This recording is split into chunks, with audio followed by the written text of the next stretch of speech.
Excellency the President, Your Excellency the Speaker of the National Assembly, Speaker of the Senate, Prime Cabinet Secretary, Governors, Senators, all leaders, good morning. My name is Emmanuel Chebukati, and I shall proceed to read the eulogy of my father as written.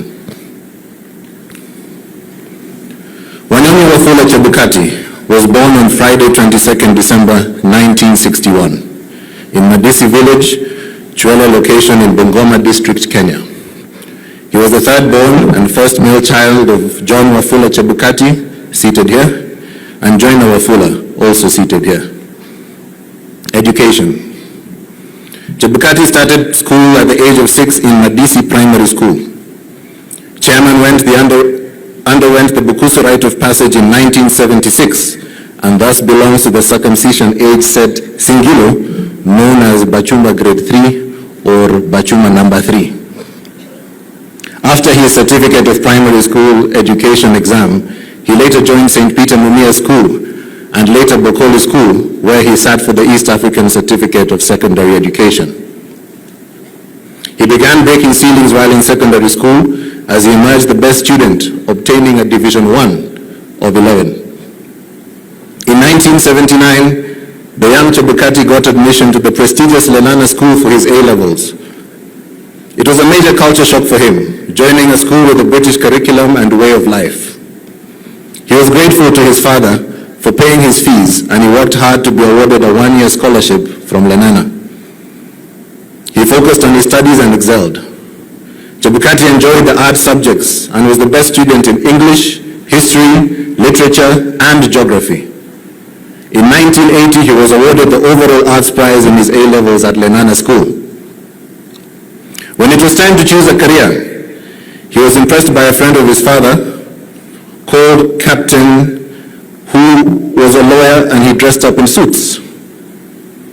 He desired to be just like him. He studied hard and concluded his studies in 1980 and gained admission into the Faculty of Law of the University of Nairobi in 1981. A year was lost outside of university following the attempted military coup in 1982. When he enrolled in school, he immersed himself in the study of legal principles and the intricacies of the justice system. His dedication to his studies was evident to all who knew him. As a university student, he was actively involved in the Students' Union and other student organizations. He served as chairperson of the Bungoma Students' Union and was involved in a lot of activities to raise funds for students so that they could also get a chance to study. He graduated from the University of Nairobi in 1985 and was sworn in as an advocate of the High Court in 17th November 1986. His class was known as the UON Class of 85. To better himself, he later obtained a Master of Business Administration degree from the Jomo Kenyatta University of Agriculture and Technology. He later wanted to enroll for a PhD, but he could not do so due to his illness. The family man. Beyond his professional achievements, he was a devoted husband and father. He met his wife, Mary, an accountant working at the Ministry of Finance while in Mombasa, where she was undertaking a training. What started out as him giving her legal advice ended up in love and courtship, with numerous phone calls to Nairobi where she had returned and bi-weekly flights to visit her. It took many dinners before he finally gathered the courage to propose to her. He cherished his wife, Mary. They went on to have 3 children, a daughter Rachel, who is by my side, and 2 sons, Jonathan and Emmanuel. Chebukati was a hands-on dad. As true as he was to his profession, as he to his role as dad. He always enjoyed the holiday season with family, as he would make it a point to take his family on holiday every Christmas period, without fail. His family was his anchor, providing him with the strength and support he needed to carry out his duties. Chebukati found solace in his family. Within the bounds of the law, Chebukati's journey into the legal world was not just a career choice, but a calling. Immediately upon his graduation in 1986, he He opened his own law firm, Wanyonyi and Company Advocates in Mombasa, which he managed successfully for 20 years. He saw the law as a powerful tool to bring about change and to uphold the principles of fairness and equity.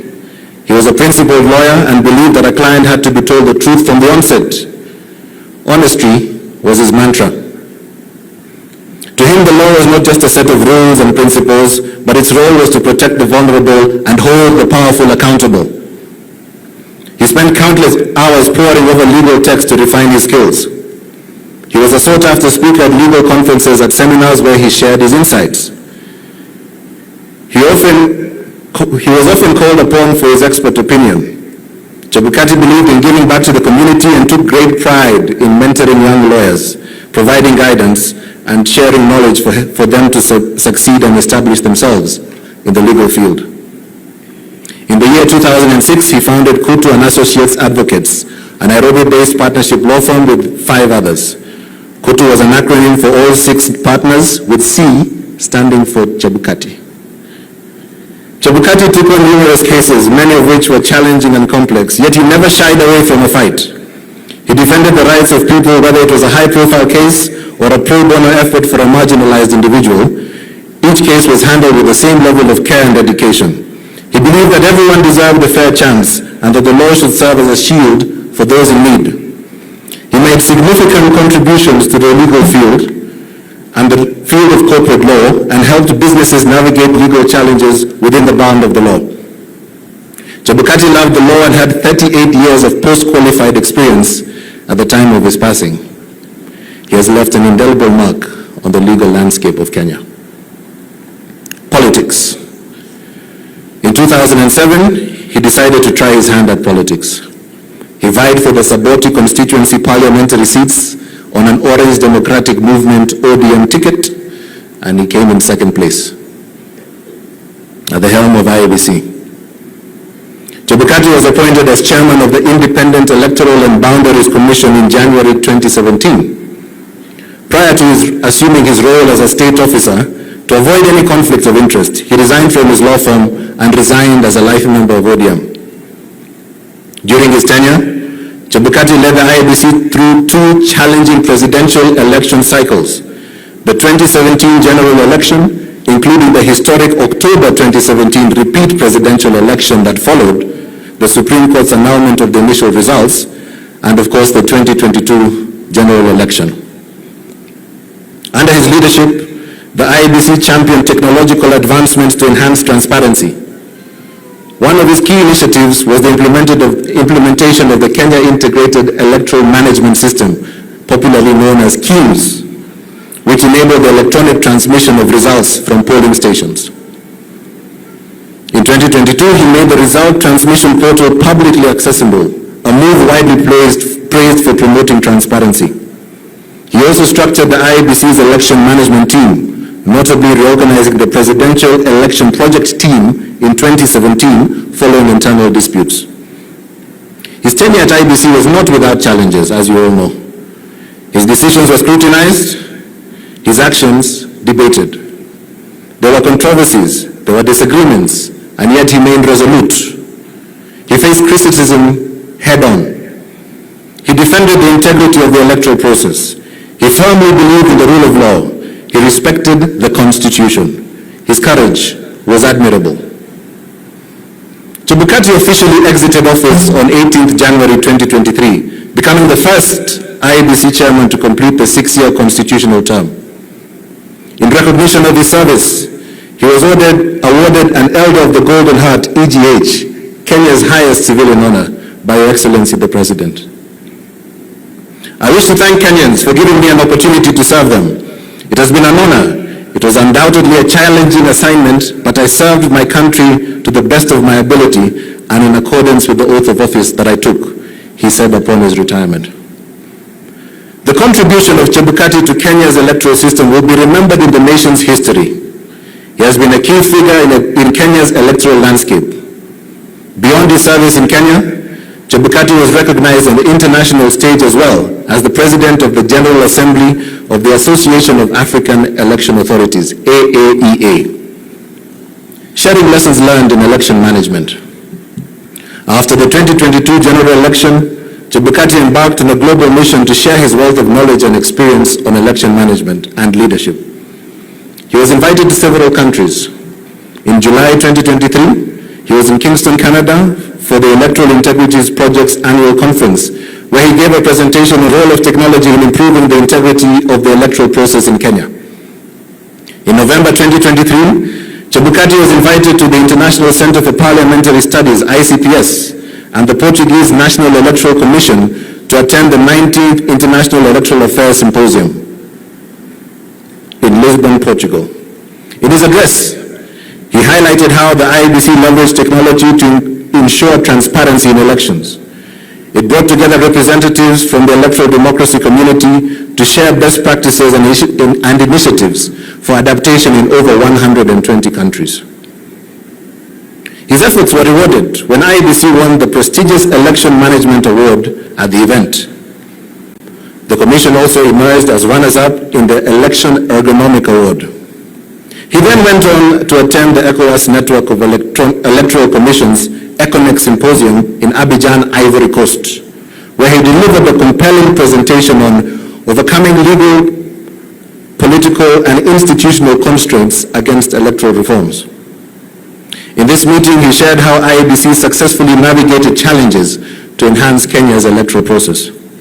Immediately after, he headed to Cape Town, South Africa for the 5th anniversary of the Electoral Commission's Forums of Southern African Development Community, ECF SADC. During his keynote address, he emphasized the need for fidelity to the law as key to ensuring that elections are conducted with integrity and trust. After this roller coaster of meetings, he declared, from east to west, north to south, I am grateful to have completed my 2023 global tour on sharing my election management experiences and leadership. Together, let's nurture and move democracy forward. Golf. It is impossible to talk about Chebukati without talking about his love for golf, which he played to the level of single handicap.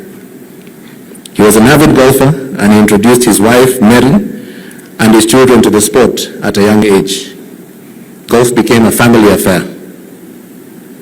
Every Sunday after church, he and his family played a round of golf. They had family competitions where they partnered up to compete against each other. Initially, he would coach his children himself, and then later on he took them to be trained by the best professionals in Kenya and in South Africa, as he saw potential in them. This led to 2 of his children emerging among the top junior golfers in Kenya. Playing golf with the family was not considered manly by his peers, but he chose to do it anyway. Other male golfers found this odd, and they teased him about it. They did not understand why he preferred to play with his wife and children. First for Chebukati, family time was important time to him. The Chebukatis would dress up in matching outfits when they played against each other every Sunday, and they became trendsetters. Golf was his escape. It was his passion. He said that golf taught him patience and strategy, qualities that he brought into his professional life. He was a respected member of the golfing community. He served as captain and chairman of both Mombasa Golf Club and Nyali Golf Club, and as the coast representative to the Kenya Golf Union. He also encouraged his wife Mary and daughter Rachel to take up leadership positions in the golf community, and was extremely proud when they not only served at golf club level, but also ascended to various golf leadership positions at a national level. Professional memberships. Chebukati was a member of the Law Society of Kenya and a member of the Institute of Certified Public Secretaries. How he will be remembered. Chebukati will forever be remembered as a dedicated and loving man. He cherished his wife Mary and his children, and he strived to give them the best of everything at all times. He will also be remembered as a fearless, principled, and diligent leader who served this nation with dedication. A man who stood for and defended the sanctity of free and fair elections. A man who exemplified courage and resilience, often under immense pressure, to ensure that the will of the Kenyan people was heard through the ballot. His commitment to holding the principles, democratic principles, earned him the respect of many, and he will remain etched in the annals of Kenya's history. His legacy will continue to inspire future generations to uphold the values of truth, fairness, and justice. His contributions to Kenya's democracy will never be forgotten. Promotion to glory. In April 2023, Chebukati was diagnosed with glioblastoma, GBM, an aggressive malignant brain tumor. He immediately had a successful surgery, and after his recovery, he was quickly back to undertaking his various duties as a retired state officer. During this time, he was invited to be a keynote speaker at multiple international conferences across the world. He wrote his memoirs, and he played golf frequently. Unfortunately, there was a recurrence of the GBM in April 2024, followed by a second successful surgery, after which he chose to spend most of his time with his family, who showered him with love and positive energy. He fought bravely, stayed cheerful, and beat the odds for many months. Sadly, the doctors informed the family that he had passed away on the night of Thursday, 20th February 2025, due to a cardiac arrest while he was admitted at the hospital. Thank you. Let's appreciate the family for just being able to read